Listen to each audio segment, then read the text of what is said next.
through hypnosis, when it comes to performance, we want the noise to be dialed down so that you can execute, you can get out of your own way, you can execute. And one of the visualizations I like to use with people is as you go into an event, as you sit down in your pairings and in your deal, that you can just start to imagine that even the judges, even the other tables, everything just starts to fade to gray. And you can see it. You close your eyes and start to imagine that everything in front of you is high definition. The reds, the blacks on the colors of your cards, right? It gets to be super high definition, but everything else fades to gray because everything else just becomes noise. And the more proficient we are at controlling that noise, the more room you have to just be able to play your style that we now have proof that is a winning style. It can't be denied now that you have a style that when executed well is dominant and can win. Today I have an aspiring bridge player. She's played some whist. And her name is Adrienne Carter. She is a specialist in mindset and performance, working with clients across the globe in a wide range of industries, from athletics to CEOs, poker players. Recent uptick in her business with the golfing community, thanks to an appearance on Chasing Scratch, the Chasing Scratch podcast. And the reason that have her here today is because back in September of 2022, I reached out to Adrienne. The company Adrienne works for. It's called Primed Mind. My friend and former Setting Trick guest, Nabil Edgston, told me about Primed Mind. He was doing some of your hypnosis recordings, exercises through your app. And so I reached out, and we actually have the content of that original reach out available. I'm not sure how much we'll share of that here, but reached out and they paired me up with Adrienne to break through some of my barriers. And lo and behold, 2 months later, I won my first North American title in bridge. And I can already see the bridge players beating down your door. I'm thinking specifically of people who haven't won that elusive title yet. Like, they're going to be reaching out to you as soon as this podcast is over. I even had some second thoughts about sharing you, Adrienne, with our listeners, because you'd helped me so much. And here you are. You've become a friend. We've never met in person, but you did send me a pretty healthy, what was that thing? Tomahawk. Bone-in, tomahawk steak for Christmas this year. Adrienne Carter, this is your introduction to the bridge community writ large.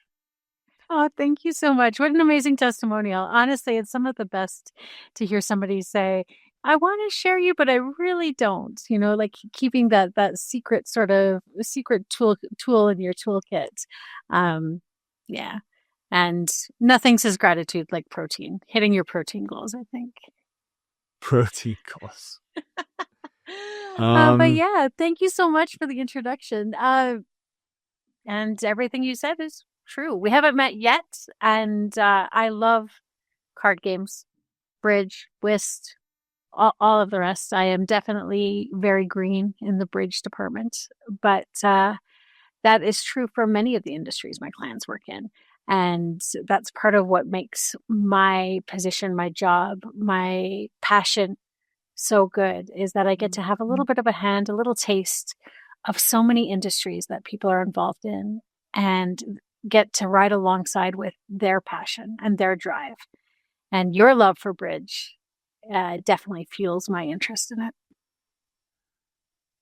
And funny enough, your like primary modus is hypnosis, which I didn't actually love. I did not love the hypnosis. We would do this exercise and I would be at the same damn place every time. But you know what I did? You know what I do love? I do love the results, and I do 100%. love the ongoing support. And I do love,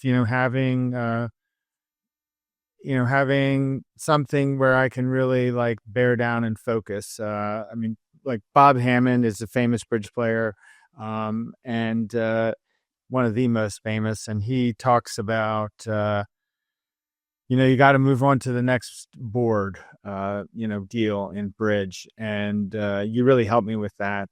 I have a little catchphrase that you kind of came up with, and it's pen down, focus up. And recently, I won my biggest ever title, the WBT Masters in Reykjavik. And for those who are only listening, I have the trophy here. Yes. For Adrienne. I reached out to you. When I told you about that, you're like, I want to see the trophy. So here it is. I have like some trophies, some other bridge trophies from much lesser wins, like limited events, like 0 to 300. I won an event at the North American Bridge Championships in 2011, I think it was. But yeah, that trophy. Yeah, what a Trophy fantastic is- evolution. And I mean, that trophy is beautiful.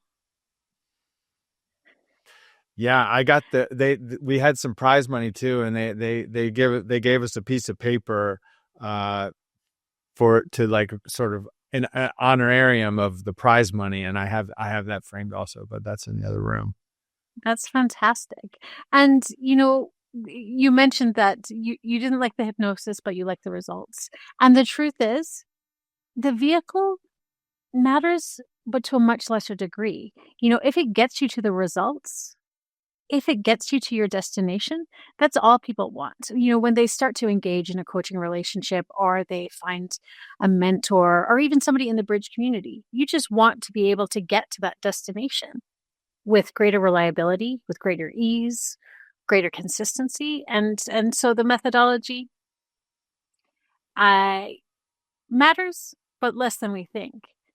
And that catchphrase, pen down, focus up, that came from you.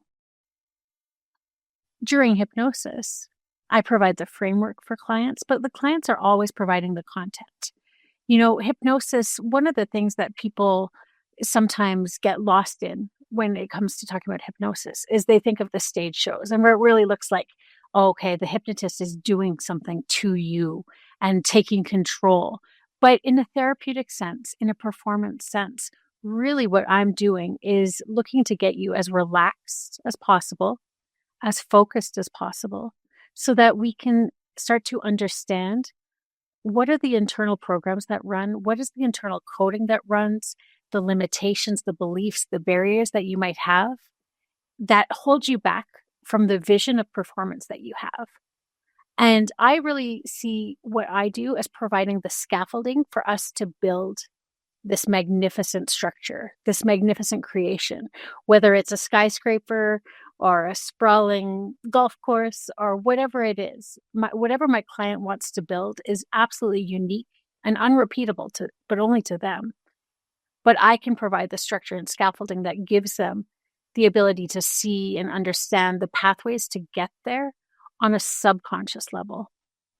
And when we bring the subconscious conscious, the greatest thing clients will talk about is it just felt easier.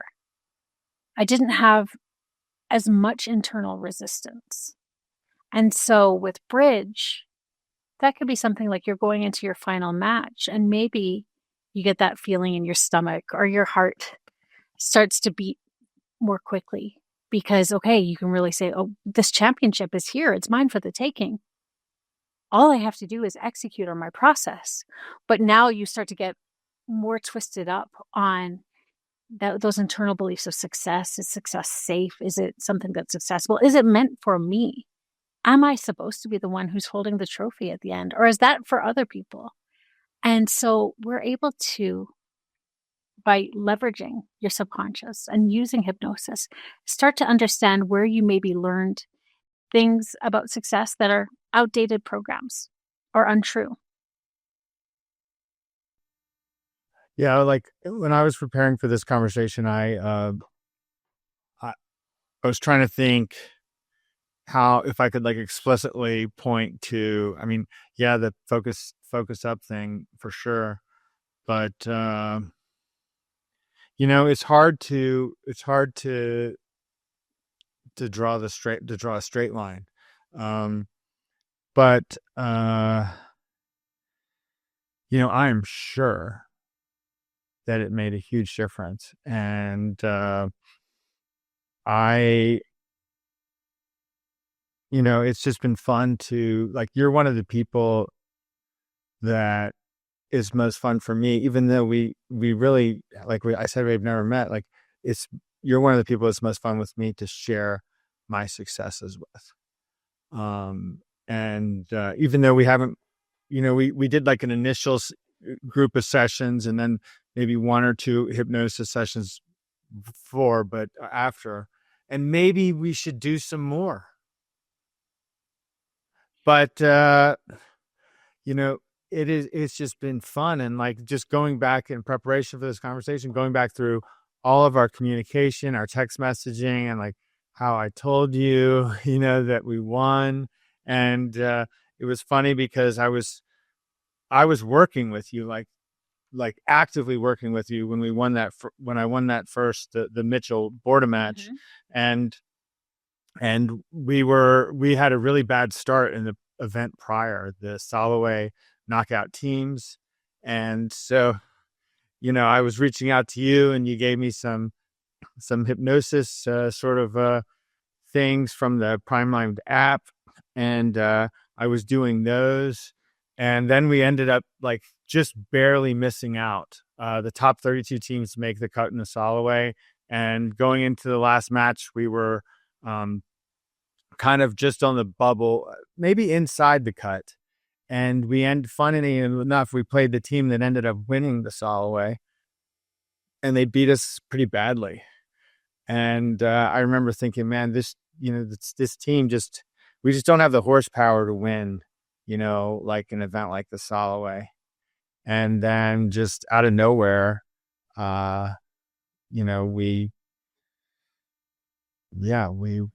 won the next one. And yeah. Well, that ability to put the Soloway away, once you've been eliminated. And this is true, as I have a long history in the poker world and playing poker at various degrees, as a recreational, as a professional, as my sole source of income. And with any games and with any sports and with any events or things that we do that are within a confined space, once it's closed, that event was only a practice for your next one. And this is true for my Olympians that I work with. I worked most recently with an Olympic sailor, and they would sail 3 or 4 races a day over a course of 4 days. And it's no different structurally than like what Bob says about finishing a board, completing the board, archiving it, moving past it, because that board was already just a practice for the next one. So what can you take? What can you carry? And what can you leave behind? And you don't need to hold on to the rumination of the mistakes or was that lucky or unlucky? All of that really becomes irrelevant. And the faster that we can scoop the information that we need and carry that forward, the more success is available. But if you carry the weight and baggage of a race, a round, a poker tournament with you, that's going to just add to that mental load, that emotional load, the emotional charge. And that is what diminishes your horsepower. So you say, we don't have the horsepower to get through there. Well, maybe the vehicle you're driving weighs 5 times more, metaphorically, than theirs did. And so we start to be able to see what the people that are the best in the industry are doing. What is it that they are doing in their day-to-day? When you think of the people who are ranked in the top 10 in the WBF, what do you imagine they're doing? Whether you're doing it or not, what sort of things do they do that supports their game? I think it's actually, I imagine that there's a lot of opportunity for the best bridge players, because I don't think it's that formal. Like, I think that, and I mean, I'm friends with a lot of the top bridge players, but I've not asked them so much about like how do they get ready. Yeah, like what is their, I know that so bridge is a partnership game, so like this is a French pair. Their names are Thomas Bessis and Cedric Guaranzini, and I think they have like 400 pages of system notes, which is just mountains. And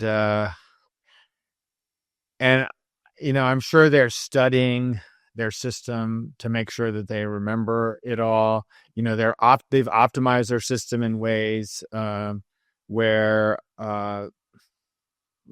like I talked to Cedric at the summer NABC last year, and he was telling me about how their system they open 2 diamonds if they have 18 to 19 high card points in a balanced hand.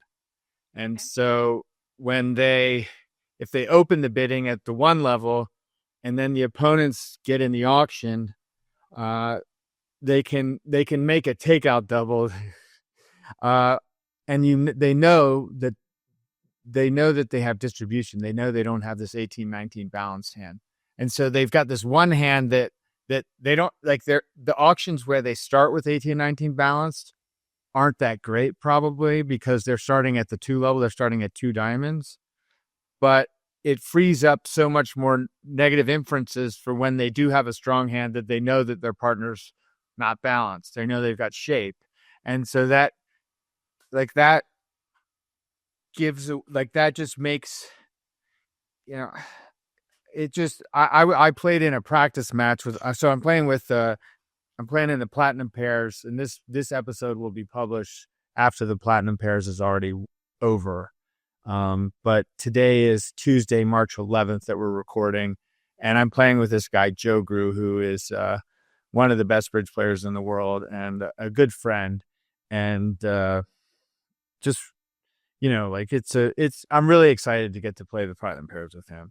And we did a practice thing last night online, and there were 8 people in this Zoom after we played a practice match. So it was 2 teams of 4, and Joe and my team won the match by 1 point over this team of juniors that Joe's coaching for the Junior World Championships this summer. And they were talking about, some of the things that they were talking about were so detailed that because there was like 2 other pros in addition to Joe, and then some of the kids on the junior teams are pros too. But like listening to these guys talk about hands where you have a strong hand with both minors. I mean, I was just thinking, oh my gosh, these guys are so they're so far ahead of where I am. And it's not like, I mean, those things they don't come up that often, but when they do come up, like this one particular treatment Greg Hinsey was talking about, he's a pro, a top pro. It's like when you have both minors and the opponents have preempted in a major. And do you even know what the minors are? I don't, but I do appreciate what I do appreciate about this is just like that discussion on how the game evolves. And so sometimes it's generationally, but like the games and industries and sports all evolve. And that's true for NBA. Like, look at NBA scores today versus when the Bulls were un- impossible to defeat in the 80s. Look at how the game evolves, and really it really lends itself to that you have to be an active participant in the pursuit of success, the pursuit of excellence. That because you were good 2 years ago, 5 years ago, sure, that's a great starting point, but like you have to evolve alongside the game if you want to remain really relevant. One of the things that was funny, so we've communicated a lot, you and I, and one of the things that was funny in the process of preparing for this interview, I said, will you send me the original application that I sent to Primed Mind? And you did. And I've got it printed out here. And so the first question is, what inspired you to reach out to us about mindset and performance coaching right now? And my answer was, I want to win the Bermuda Bowl, Bridge World Championship. And then one of the other questions, how would you describe your current situation in your profession or business? And I said, static. I'm stuck in neutral. That's kind of still the case. Yeah. And yeah. But I mean, my bridge. I've come a long And so way in the time we've worked together. you laugh when you say that you wanted to win the Bermuda Bowl. Oh, I still But want to, believe me. yeah. And so even if that is a long shot, an outside shot, we get to hold these visions, these views for what that potential can be. Even if down here where we're at feels a little bit muddy, a little bit static, like part of the human experience is that we can hold both. We can hold the realities of the confines that maybe we have, whether it's financial, whether it is intellectual, whether it's emotional, but we get to play and start to see, okay, well, how can we bring these two closer together? And so what's the path to the Bermuda Bowl? So the Bermuda Bowl is every 2 years, and it's this year. And there's a trials put on by the United States Bridge Federation, which is different from the American Contract Bridge League, which hosts the upcoming North American Bridge Championships. And so the team trials, it's called the United States Bridge Championships. And my partner for the Platinum Pairs, this guy, Joe Grew, his team has won the trials each of the last 2 years. And they've got their sponsors named Marty Fleischer, who in all likelihood is going into the Hall of Fame as a player. I think it should be announced probably at the tournament this week upcoming. And so a lot of my role on the team is going to be as a sponsor, most likely, if I'm going to win the Bermuda Bowl. And so Marty won the Bermuda Bowl in 2017. And like I said, he's won the last 2 trials.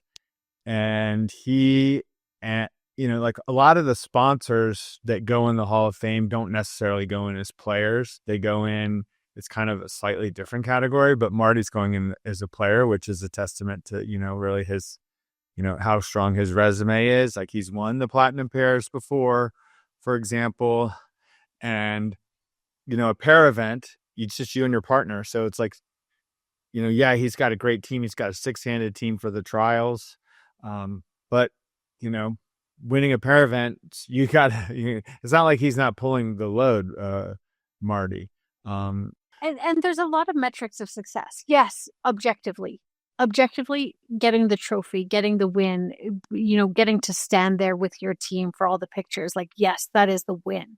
But there are going to be wins that are sub-threads below that, because at the end of the day, you don't control the deal. You control your bidding, your response to the hands and all the rest, but it's the beauty of a game like bridge or a team sport that has such an individual component. Like, you need a lot of things to kind of click in together so that you can have that win. But as we move along, you have to be able to find the wins in the hour, in the day, in the deal. And one of the exercises that we've done for sure, it would be, coming into something like these platinum pairs with Joe, defining success. What would success be for you this weekend? And we can already include winning because we know that. But what beyond that would lead you to message me on Tuesday and say, yeah, that was a success? Yeah, I mean, certainly. So it's 3 days and they cut the field in half each day. So making the final, I've only made the final twice. Making the final would be fantastic. And one how of the many things I teams will make noticed, the final? Is that just 2 then? pairs. Yeah. Uh, How many pairs? But 2 pairs. no. So like there are, I think 26 pairs make the final. Okay. Yeah. So there'll probably be around 100 entered, and then there'll be 50 the second day, and then 26 is good because so you each get to play, like you play 13, so maybe it's 28. I forget. But Maybe a good it's 28. number. You play like, what's that? A good number. It's not. Yeah. But like I've only made it to the finals twice. And there's times when Joe and his partner on the Fleischer team haven't even made it past the first day. So making the second day is good. And last year in the Platinum Pairs, my partner and I were probably in the top 5 going into the second day, and then we didn't qualify for the third day. It's like, it's thinking about the second day of the Platinum Pairs is tough. Like so the Platinum Pairs is the most, in terms of ACBL events, it's the most restrictive. Like you have to have a certain number of platinum points in your career, or at least 50 in a year in order to even qualify for it. So a lot of the other 3-day pair events at the NABCs are significantly weaker in terms of the field because the qualifications to enter are not as rigorous. But in terms of, what our success for this, one of the things is Joe and I we played a couple of times online while he was here for this golf prep sort of thing. And there's like pressure for me playing with him, because I just, it's rare that I get to play with him for the Platinum Pairs. And, I want to do well. Like I want to make the right decision. And, yeah. So this is what we do in hypnosis, right? When you think about that pressure you feel going into this weekend with Joe, where do you feel it? Because you feel it physically in your body. I think in my head, I think there's like some. And that I pressure. think about. Yeah, go ahead. What do you think about it? Like we did some practice bidding on this app called Qbids, and I thinking, man, I've got a tough bid here. I really want to get this right. And there's like like the gears are slowing down. I'm not even sure that I play my best when I'm playing with Joe because I defer to him so much, like if I'm playing with somebody who I think that I'm a stronger player than, I might even play better because I feel like I'm playing my game, like I feel like with Joe, I just, there's yeah, a little bit of that submissive perhaps. And so when you start to think about that pressure that you feel in your head, and people listening can do this too, when we start to tune into the physical reaction our body has, it's telling us that we've been here before. We've been in this situation before. That pressure in your head, the racing heart, it's because it's going to tie back to another time where meaning was made of a situation. And what we do in hypnosis is we're able to go through some of those memories and start to understand, okay, well, where was, making a mistake maybe unsafe? in a situation where you have somebody who is more experienced, a mentor, a leader? Like, where did a teacher at one stage, call you out for a mistake, as a lot of teachers do and have done? Or did a parent ask you, oh, this is the mark you got on this exam. What happened to the other X%? Where does this pressure stem from? And it often traces back to childhood, because as children, our job is to just be wide open sponges, receiving data, receiving information. This is safe. This is not safe, because you have to learn at an incredibly high rate for survival. And so at the time, kids are just in this absorbing pattern. They're not discerning. They're not thinking, oh, that teacher isn't great at their job. This teacher maybe is stressed from at home and they're taking it out on me because they're having a knee-jerk reaction. This child who the teacher is really hard on thinks, I'm not good enough. But the truth of the situation is far beyond that. The truth of the situation is this child is learning. They're supposed to make mistakes. Like, that's a beginner's mindset. The first time a child gets up to give a presentation in class and the kids laugh at them, well, it is supposed to be the worst. They're not supposed to get up and do a presentation in front of the class and have it be great. However, that internal, that emotional feeling being inside really receives everything as unsafe. And so this pressure that you feel in your head, or whatever physical sensation anybody else has as they're listening, as they're thinking about, okay, well, do I get it, in my guts? Do I get it in my heart? Do I get it in my shoulders? Do I grind my teeth? Whatever it might be, is going to link back. And you can start to even do it yourself consciously. Think back to, okay, well, when else have I felt this pressure in my head? Fighting with my partner. Well, what was the meaning I made of that? Because humans are meaning makers, and we make meaning out of situation very quickly because that's how we connect to it. But we're not always the most accurate, and especially in childhood.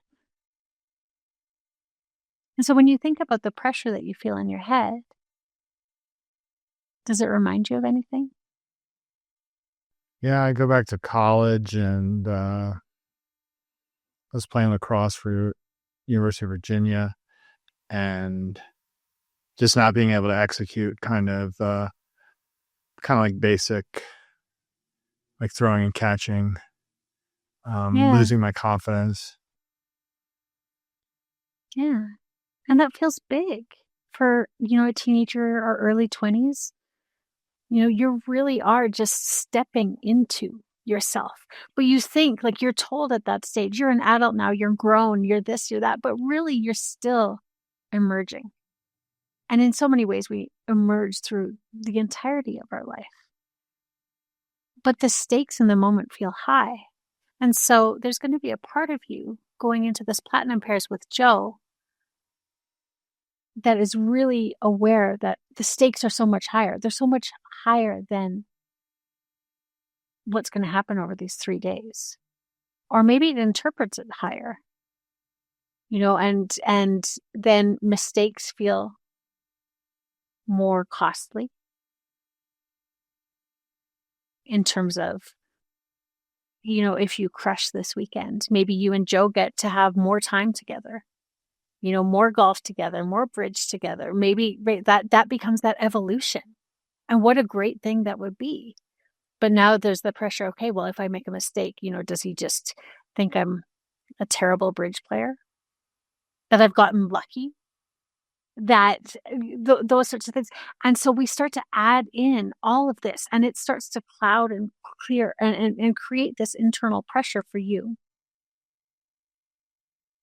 But that's all noise. And so through hypnosis, when it comes to performance, we want the noise to be dialed down so that you can execute, you can get out of your own way, you can execute. And one of the visualizations I like to use with people is as you go into an event, as you sit down in your pairings and in your deal, that you can just start to imagine that even the judges, even the other tables, everything just starts to fade to gray. And you can see it. You close your eyes and start to imagine that everything in front of you is high definition. The reds, the blacks on the colors of your cards, right? It gets to be super high definition, but everything else fades to gray because everything else just becomes noise. And the more proficient we are at controlling that noise, the more room you have to just be able to play your style that we now have proof that is a winning style. It can't be denied now that you have a style that, when executed well, is dominant and can win. And so success. You said success with this platinum pairs is making the final day. Obviously, we would like to have the victory at the end. That would be amazing. But, making the final day. So then the next step, once you understand, okay, for me to feel like I've had a successful platinum pairs with Joe, I want to make the final day.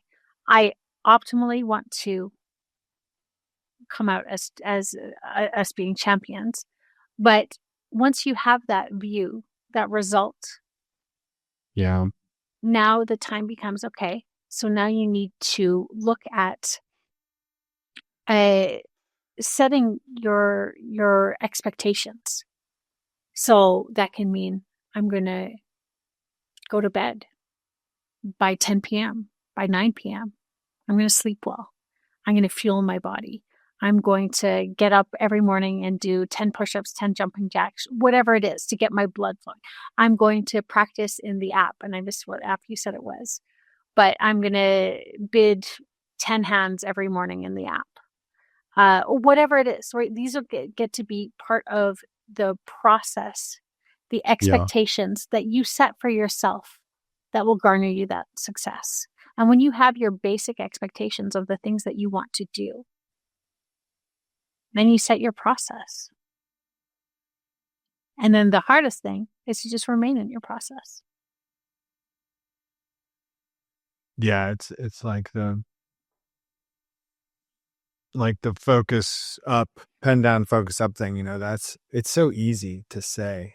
Mm-hmm. So easy to say that, but I did notice too, like you were just talking about, like that I do want my goals to be more process oriented than results oriented. That's probably you probably know that. Yeah, and I mean, people can go to extremes with that, right? People can go to very much extremes about that. But we do fundamentally understand that if your process is sound, your results will come. But the results matter. Yeah. And that's the same true, like even in my work with my clients. My process can be sound, but if the results aren't coming for the clients, well, we need to really take a critical look at that.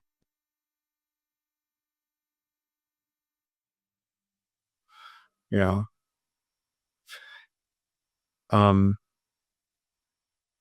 I just want to say, before we're gonna switch to you. We're gonna switch the focal point to your journey. Sure. I just want to say that this is not going to switch the focal point if I say what I was thinking about saying. I have never even won a match in the team trials to represent the U.S. in the Bermuda Bowl. So I mean, yeah, I'm far in that sense, far from it. Like I've come close to winning a match against that Fleischer team actually, and Joe was on it. Yeah. Although they didn't have Kevin Bathurst and John Hurt on that team. Not that, I mean, who they are, but yeah. So, but we've broken through things before. Well, you say you're far, but the truth is you're one match away from winning a match. Yeah. Yeah. I mean, that is unequivocal truth. Now. Yeah, but you've got to win. You have to even represent the U.S. Like then you get to the Bermuda Bowl like itself, and it's not like they're just people are rolling over to be like, oh, you should win. You need to win this. And so but it's one board at a time, right? Yeah, There's exactly. a paradox that I like, that I and it lends to what I said about kind of being having this vision, this view of where you want to be, and the reality of where you are. It's the Stockdale paradox, but it's that being able to still hold the hope, the aspiration, the vision, all the while understanding the reality of the situation you're in. And so the reality of the situation is you haven't won a match at that level, Yeah. but you can hold both, and you are one board away, one match away, one hand away. And so remaining in your process, doing the things that garner you success, that just brings that likelihood much higher. Is it a favorite? Probably not. But given the right odds, we could make a healthy bet.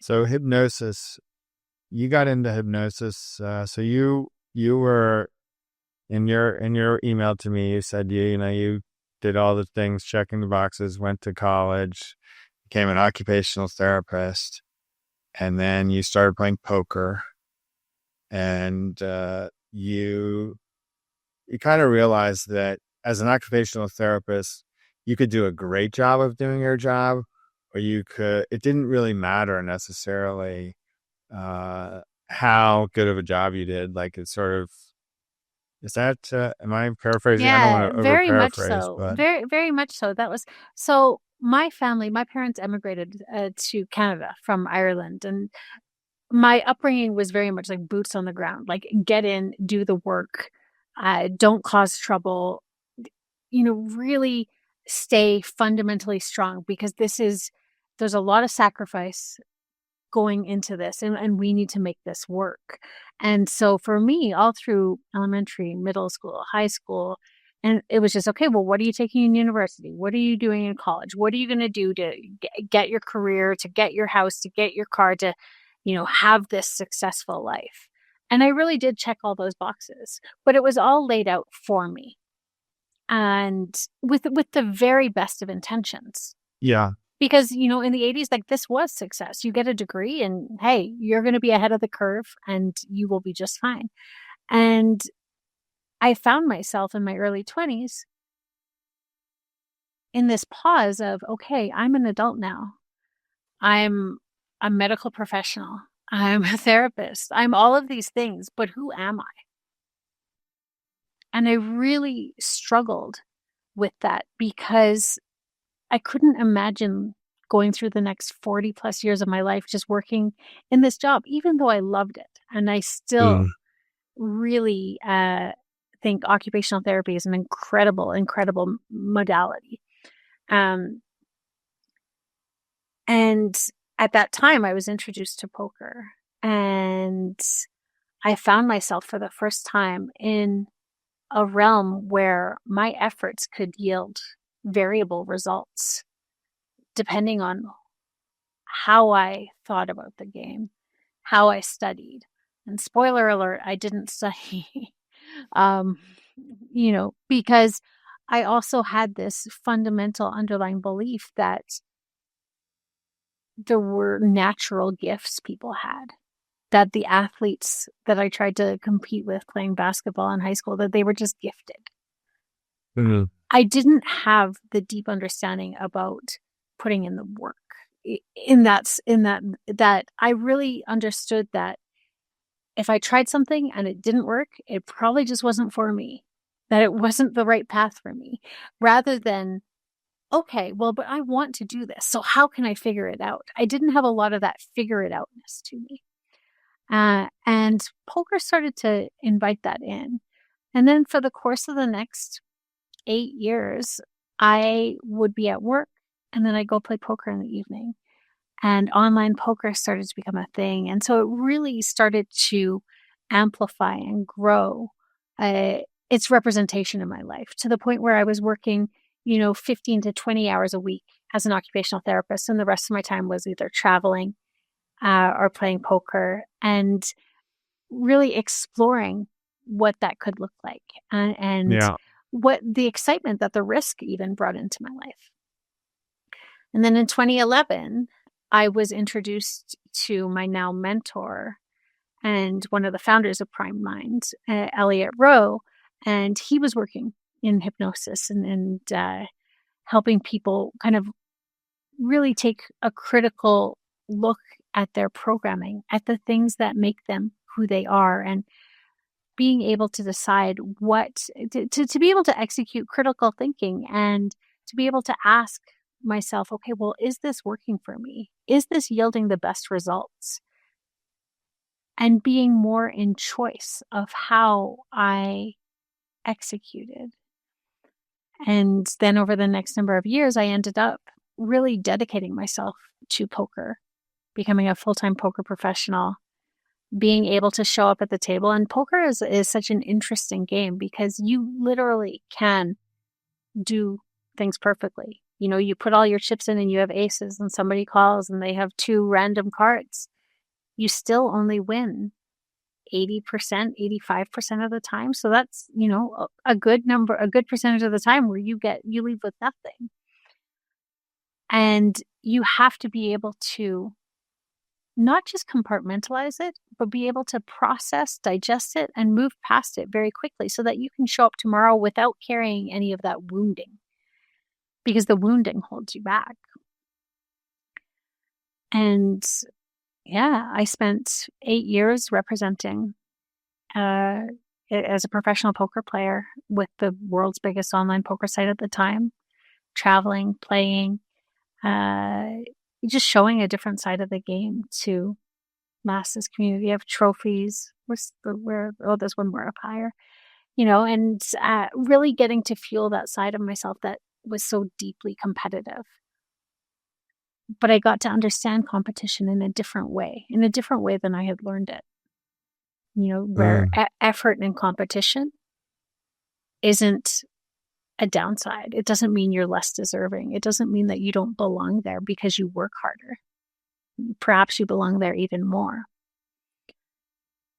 And then the evolution from there was I found myself wanting to be back in a role that had greater impact.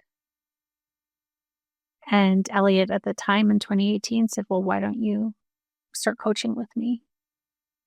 Pull from your experience in medicine and therapy, your experience in life as a poker player, your experience, you know, as a mother. I have 3 young kids, like to create this container that's able to connect with people in this way, to be able to see the things that they can't see for themselves and help to, you know, elevate performance. And it's the best blend. I've never been happier or more fulfilled. I love that I get to celebrate clients' victories, you know, whether it's sporting, whether it's bridge, you know, like getting those texts in that picture it is so deeply exciting for me, whether I understand all the nuance or not. The minors and the majors. Right. So you started working with Elliot in 2011, I think you said, and that was at the suggestion of your now husband. Is that? That's right. Yeah. He was a poker player at the time as well. And, you know, you couldn't have found 2 more different poker players, really, because my husband, Ryan, was very into the numbers and the math, and he would like the data and the analytics. And me, I was very much into the energy, the instinct, the natural, okay, well, what's my inclination? What does my gut tell me to do in this situation? What does my gut tell me to do in those situations? And so blending those 2 was really confronting at times, because when you are a player who relies on instinct or leans on instinct, it becomes very easy to justify poor play or poor decisions and to write them off and to protect yourself. And, but when you start to look at the data, the math, the analytics, you have to really be able to face that you're making mistakes. That even sometimes, even though your gut tells you something, that it might actually just be a mistake. And so you always have to be in this back and forth of, okay, my gut says I need to raise, or, but the math is telling me I need to fold. Well, how do I take all of this information and even this conflicting information to make my path forward? And so we're a good match in that way, because at times he would ask me to explain myself and I would have no explanation. And that just opened up more doors for me to start to really look and be more clear on my expectations for success, my process, and all the rest. What was your initial impression of Elliot? I know of him through Prime Mind, but I don't, I have not seen him speak, I don't think, or... Yeah. That's a really great question. I like that question. What was my initial impression of Elliot? I think I just had a really curious, he was in the very early stages of his career, and I had some skepticism when it comes to hypnosis, and I would say 98% of my clients come to me very skeptical, and that I would expect that skepticism would be part of it. But I was definitely very curious as to, okay, well, I'm aware that there's ways that I, hold myself back. And I hear people saying all the time, I just need to get out of my own way. And I was open and willing to see where it could go. I don't think I had a lot of preconceived notions. And did you pick up on hypnosis pretty quickly? Like, did you see the value in it quickly, or?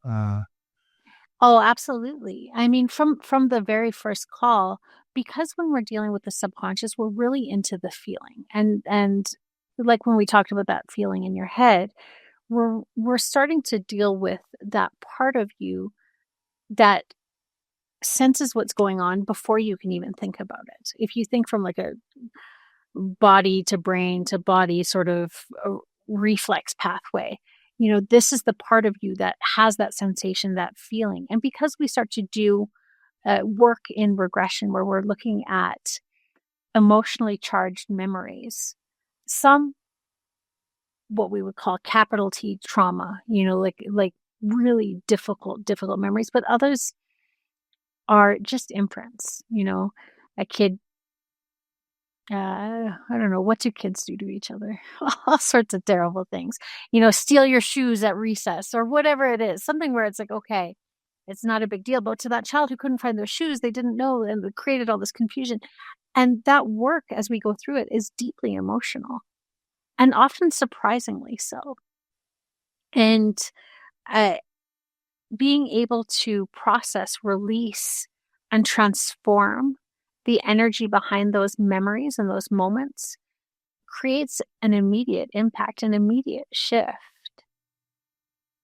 And after the first call with many clients, maybe they don't necessarily see, okay, like I'm performing so much better, but there's a collective comment that I get, and people will say that I'm just freed up. I just feel like there's a little bit more time. I feel like I got to the end of the day and I still had energy. I wasn't as bogged down. And that's what we're looking to do. We're looking to be able to impact the beliefs, the limitations, the understandings that we had in memories, and turn down that emotional load so that emotional load just doesn't have to be carried anymore. And then you became a practitioner of you started to teach it. Mm-hmm. How did that happen? Well, so in 2018, I was feeling complete with the company that I was working with, and I was fatigued of poker and wanted to be back into impact and into some excitement. And I knew I didn't want a 9 to 5. I knew that that wasn't the direction, the pathway, that wouldn't fuel me. I've been there, done that. And so the opportunity to begin to learn and to begin a mentorship with Elliot, and reading books and doing other training, I just gave me that time to be able to start to practice and develop those skills and to build upon the skills that I already had. Occupational therapy in specific, one of the things that sets it apart from other rehab professionals, other medical things, is that occupational therapists at their core care very deeply about you achieving your goals. So I'm not looking to say, this is what I think you need, but you tell me, because you are the world's expert on yourself. And so you tell me what you need. And now I can help sort of create this funnel, this guide, so that we can get you there as quickly and easily as possible. And some of it is with conscious structures of things you're going to do. If you tell me that you want to be able to run a marathon, then we're going to, okay, well, how far can you run today? How much can you commit to running every day? Whatever it is, like there is going to be some of that incremental work, but there's also going to be some of that internal mindset work that needs to happen so that you can not only hold the vision, but pursue it. And occupational therapists really are experts in allowing the client, the patient, the person to speak first, to speak for themselves. And what that could look like, I worked in burns and trauma in the ICU in our big hospital. And the hospital always has metrics and goals and parameters that they expect for their patients, usually around discharge and all the rest. And so, I would be talking with clients about, okay, well, what's important to you? When you get home, if your partner, if because of your injury, you can't dress yourself, if you've had a back injury, a spinal cord injury, whatever it might be, is that important? And start to understand, okay, well, maybe that's not important to them, but maybe they really want to be able to make a meal. Well, how do we then tailor our interactions that becomes the goal, that becomes the most important? And so as I stepped into hypnosis and using that as the primary methodology to extract performance, it was a really natural flow, because high performance is this like catchphrase or, mindset and performance coaching. It is, something that can be said, but it looks different for everybody. Your version of high performance is different than mine. And that doesn't make it lower, higher, or anything, because you understand, okay, for you in your specific life parameters, etc., what high performance is.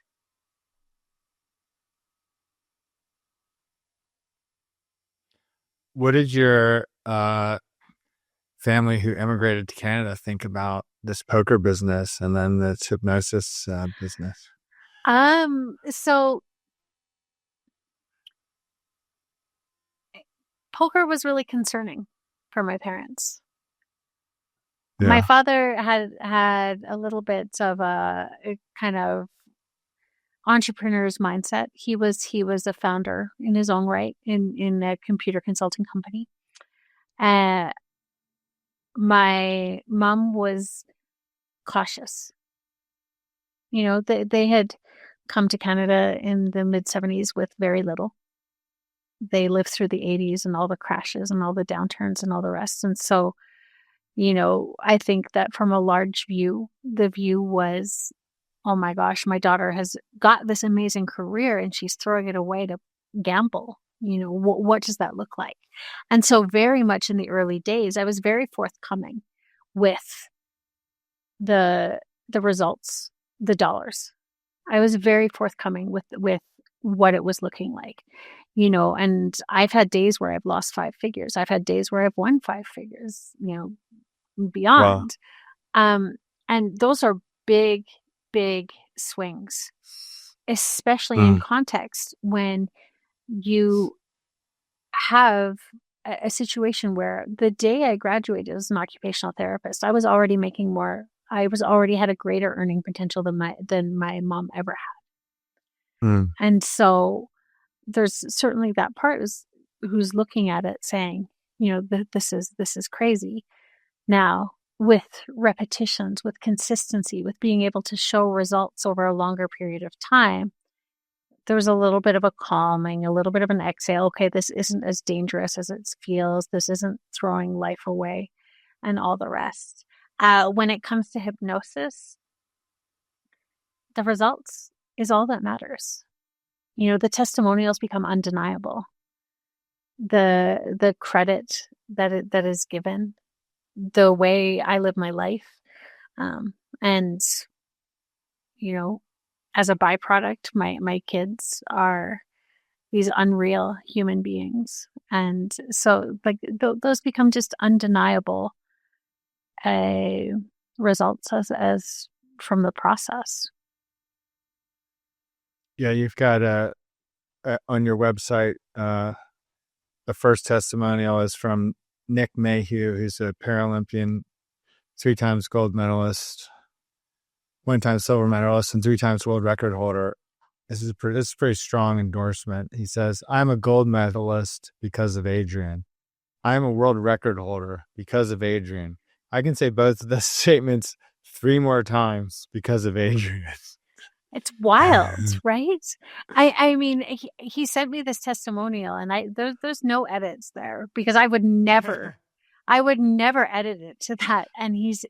But it is so exciting and fulfilling to play even the smallest part in the journeys like that. And him in particular, I can hold my breath longer than his races take to run. And talk about pressure.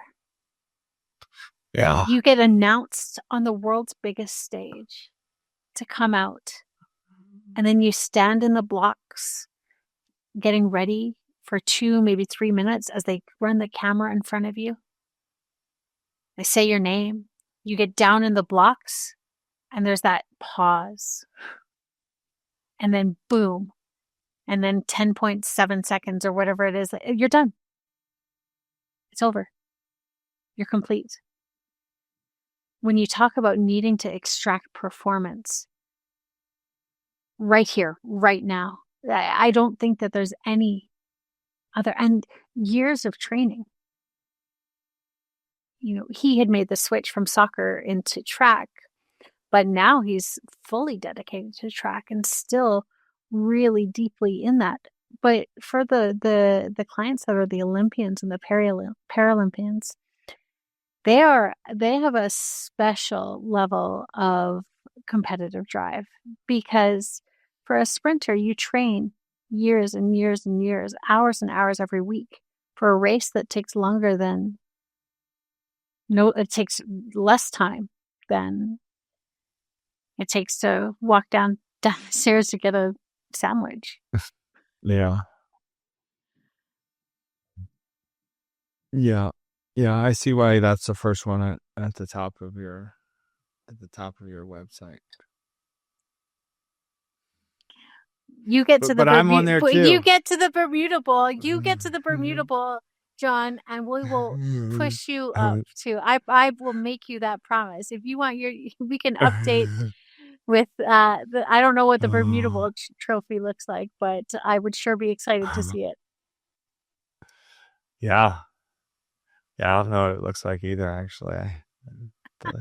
It's like the Stanley Cup, right? There's the for the NHL. You don't touch it until you earn it. You don't even think about it until you earn it. Yeah. But your mom plays bridge, doesn't she? She does. She does. Cards in our family was very much, the goal behind the games. Yes, hyper competitive, but we would play for stakes of, whoever loses has to do the dishes, or at the That's cabin. terrible. I mean, it's No, I don't want to do the serious dishes. business when there's no dishwasher. We're out at the family cabin and everything's done by hand, and so and we play for community. We play for family, for relationships, for the jokes, for the laughs, for the mistakes. The mistakes get to be funnier than the successes. And that's part of the beauty of whist, of bridge, of poker, is that anybody who sits at that table, they have different metrics for success. I want to be playing cards with my family and laughing so hard that I'm crying.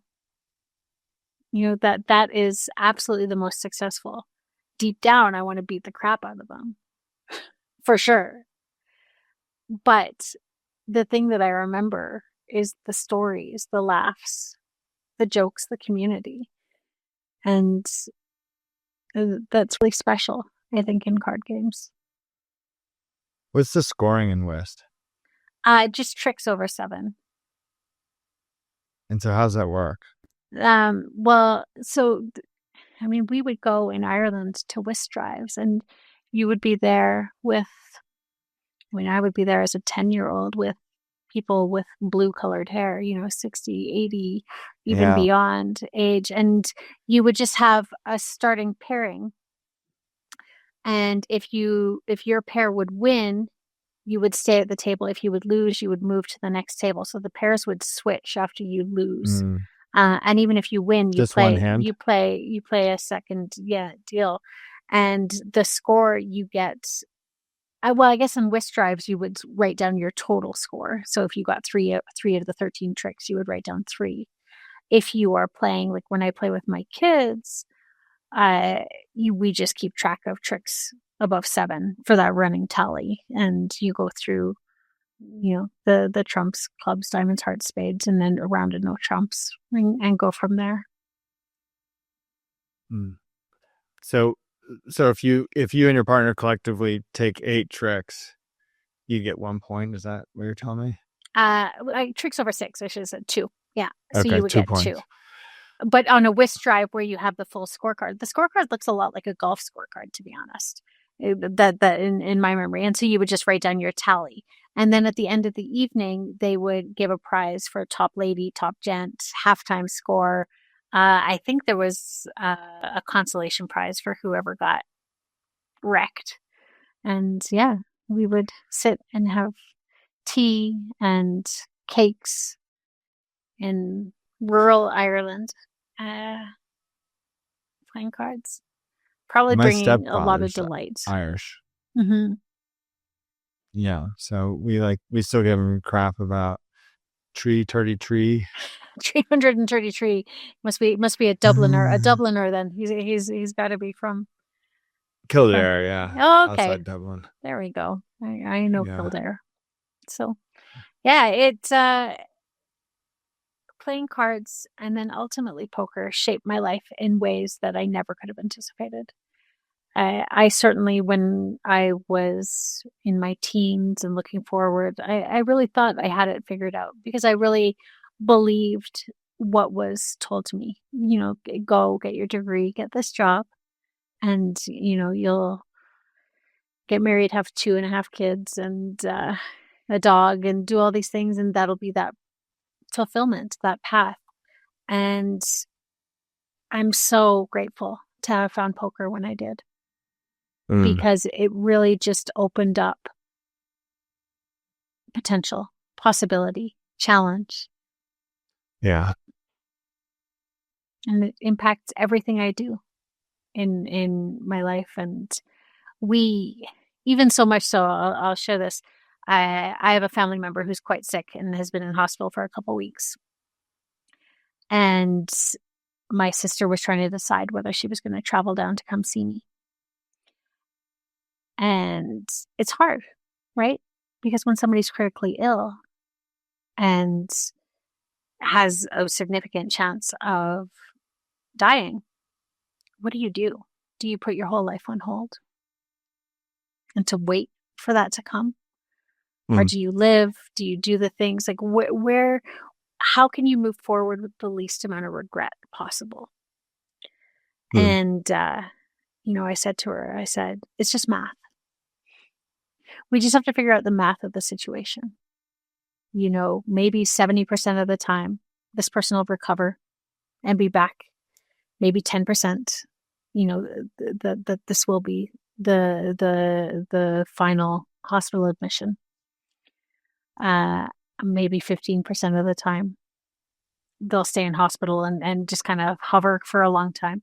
And so you make your decisions based on this level of critical thinking, holding how emotional it is, but being able to make decisions, quieting the emotional load so that you can move forward with the least amount of regrets. That's one of my biggest metrics of success, is that I can get through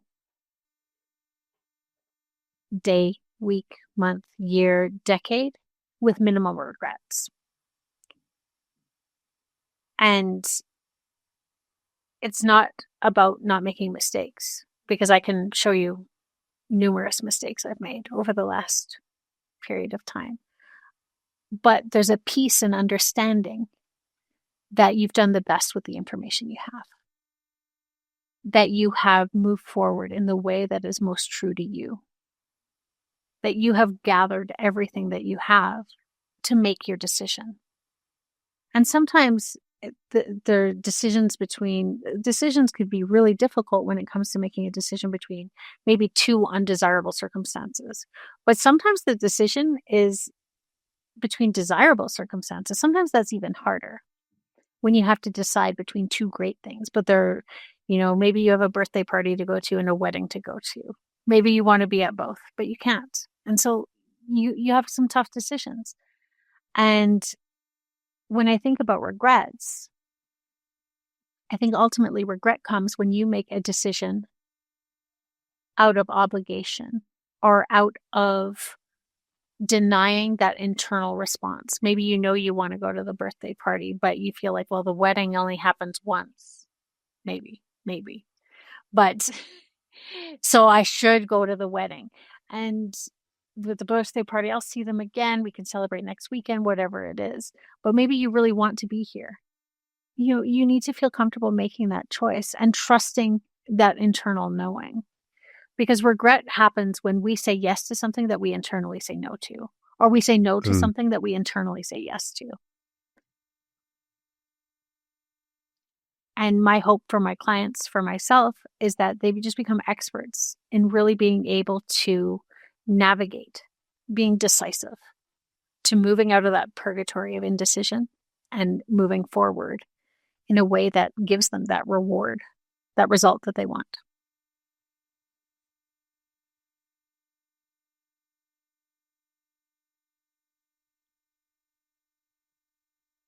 Sound like, this math problem sounds like your husband. Yeah. I mean, it just has, over the course of the last 15 years, it has definitely changed and evolved how I think about things, how I see things, the lens that I have. And you made it to the final table of the World Series of Poker last year? Yeah. Oh my gosh, in the summer. Table?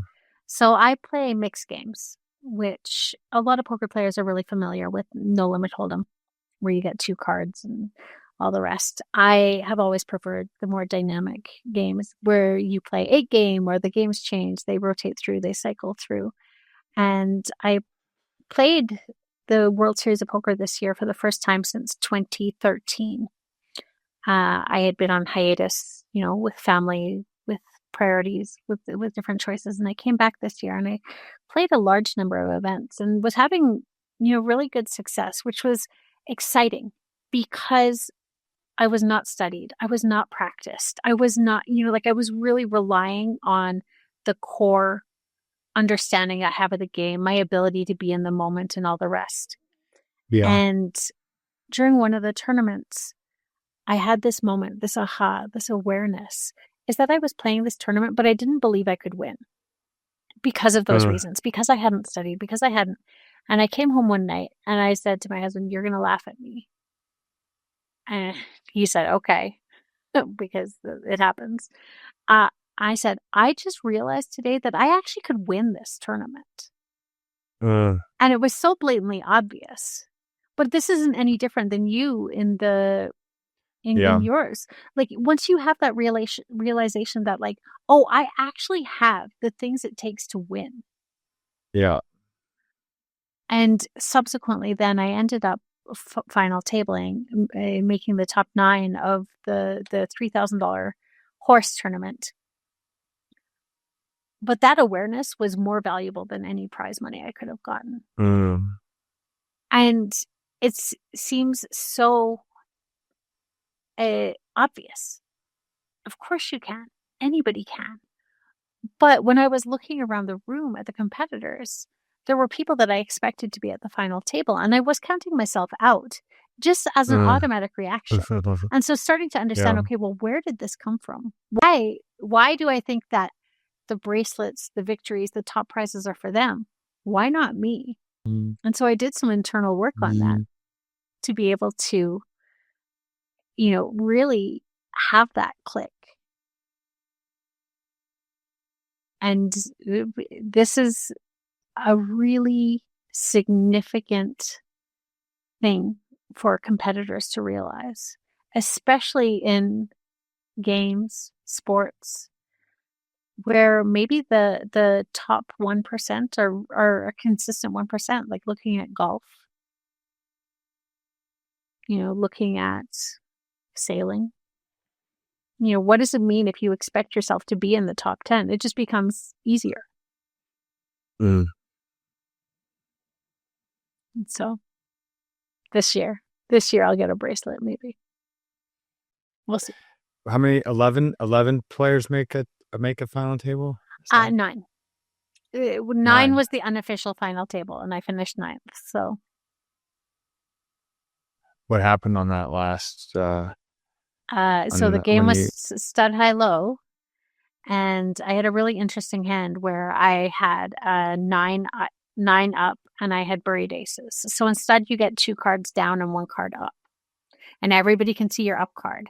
And then as you play through the hand, you'll end up with 4 total cards facing up, and then your last card is delivered down. So you get a 7 cards to make a 5-card hand. Yeah. But you only play your own board, and everybody plays their own board. Right. And in stud high low, half the pot goes to the best high hand and half the pot goes to the best low hand, if there's a qualifying low. This is really getting into the weeds here. And so it becomes really important to play hands like 6, 7, 8, 4, 5, 6, because you have the opportunity to make a low and a high or a flush. And so I had a 9 up and aces buried. And it was a really tricky spot because looking at it just like this, you have aces, right? Aces are the best. Right? People get really excited. But given all that information, that it becomes high and low and all the rest, you have to make some decisions. The decision I made was to go with the hand, and unfortunately, the villain of the story made a straight. And but I didn't have a lot of chips anyway, so there wasn't really an opportunity for me to fold.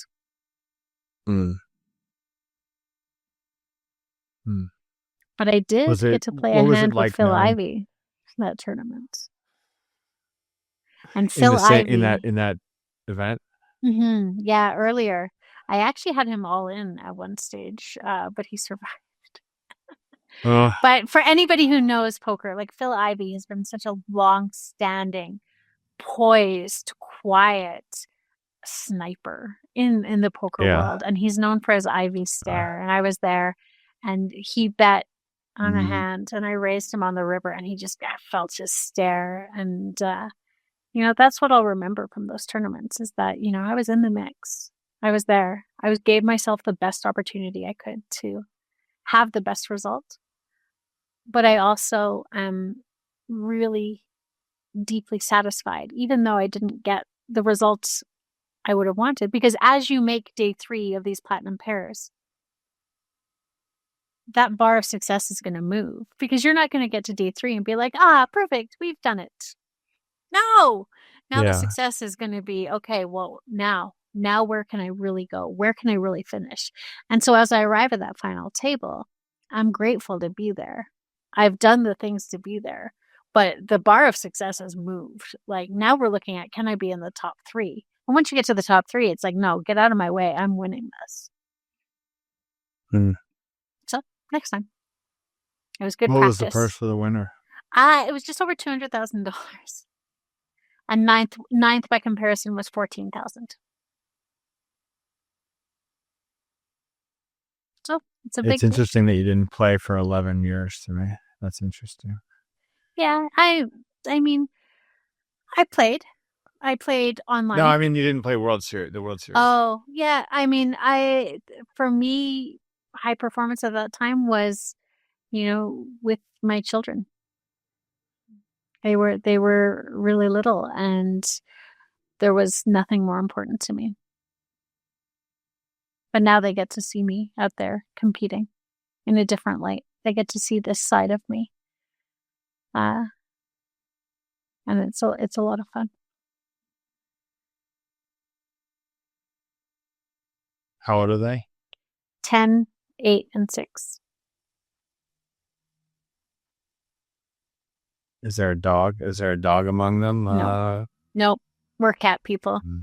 We're cat people. We have one cat named Wonder. And yeah. He's his own personality. That's not what I meant. I've got a friend who he played lacrosse at UVA. He tore his ACL, and so he got to play a 5th year. So he sat out 1 year because of the ACL. So he got to play a 5th year, and they won the national championship his 5th year. And nobody else in his class won national championship. And he scored the penultimate goal in the national championship game. So, obviously a great athlete. And he has 3 children, and boy, girl, boy, like kind of a couple years apart between each of them. Mm-hmm. And I was going to say, what an interesting story, though, right? Because as he tears his ACL, he was probably devastated. Oh, I'm sure. An incredible story. And like, we get to collect these stories because, if not, he tears his ACL, man, that's horrible luck. Why did this happen? All the unfair. But now, years later, his perspective is so different. He tore his ACL, and then ended up, like, he scored that final goal. He got, right. All of this came together and worked for him. And that perspective and that view is true in so many situations. Whether it's pandemics or injuries or difficult times in your life, it can feel really unlucky. It can feel awful. It can feel really incredibly hard. But even in those moments, there's going to be a gift. You can't know what it is when you're in the weeds. But it gives us permission to hold on to that hope. Well, it's certainly obvious in this case, but he's a very competitive person, and focused and driven. And so he always said from like a young age of his children that his daughter, Martha, was the one that really had like that killer side of herself. And so she is a freshman at Stanford on the women's lacrosse team. She's starting for them. Amazing. I think she was a 2, maybe even 3-time All-American in high school, state player of the year, really great athlete, which was always, to me, it was always like, oh, that's interesting. It's, and maybe, it was just like, it was unexpected, that it was the girl, but he knew it and that's what I was asking, like if you had any dogs Oh, that way. amongst the children, like, that have that same competitive drive as their mother. Yes. My children are all very competitive, but they are all uniquely competitive. My oldest is kind of just like really conventionally gritty competitive, I think. Has some amount of athletic ability, like you present him with a sport and he can get proficient very quickly. He can step in and do that very quickly. My second son, he is magical in so many ways. He's an observer, deeply, deeply competitive. He feels, and so he's only 8 still, he feels wins and losses very, very profoundly. And so he is an observer. He taught himself to read at 4. All of a sudden we were like working on doing reading lessons with him, and he's like, I can read, and literally could. He just is able to absorb so much. And so whether it's playing video games, whether it's sports, he's just watching and gathering data. He is this data miner that allows him to perform, but also definitely very, very competitive. But as what happens with most second children, right, is that older child has a little bit more of the spotlight because they tend to be taller, stronger, faster, and have had more opportunity for reps. And I think it'll be really interesting as that playing field starts to level between them. And my daughter, she is a world of her own. She'll be out in her rubber boots and princess dress, stomping around the baseball field. And she has that competitive drive as well. Like, she really does like to win. My kids are very deeply into Pokemon right now, and they go and they play Pokemon competitively twice a week. And so it's so fun to be able to watch. And youth sports in particular is such a great vehicle for learning, for understanding, for being faced with exposure. We just had baseball tournaments this last weekend, and you have referees or umpires who make calls that you disagree with. And how do you see the adults around you responding as you're a child? Yeah. Are they like, yeah. you, or do they say like, hey, let's get back to it. We didn't like that, but where can we go? What can we do? Yeah. And so this is where adults have such a powerful spot in youth sports to be able to respond correctly. Or if there is something that needs further discussion, how does your coach go approach the ump? What's the meaning that's made of, an umpire that strikes you out, or you're pitching and your close pitches, he called them strikes for the other team and not for you, right? It is the best vehicle for performance, for exposure to some really difficult stuff. And I love it. My oldest son's team lost in the championship, and deep down I was actually really pleased. Because he's never going to be like, oh yeah, I remember that time I was 10, that pinnacle of my career. No. Wow. I don't know. What he's going to remember is that in that final game, the coach looked down the bench and called him into pitch because he was the one who could stay the most level, even though they were facing, they were the favorite going in as well, and just kind of fell apart because they're 10, they're tired, it's sunny, it's hot, it's our first tournament of the year. But, the coach could have gone to other pitchers, but he went to my son and, told him, I knew that you could keep it together. That even though things were falling apart, there were errors, dropped balls, all the rest, I knew that you could keep it together. And so what a victory that is. And that'll serve him in whatever career path he decides to go with. Because no matter what, you always will face people who have different opinions, different ideas. And you get to stay curious, stay open, and decide on your path forward. That path that gives you that deep fulfillment, that satisfaction, and ultimately the success.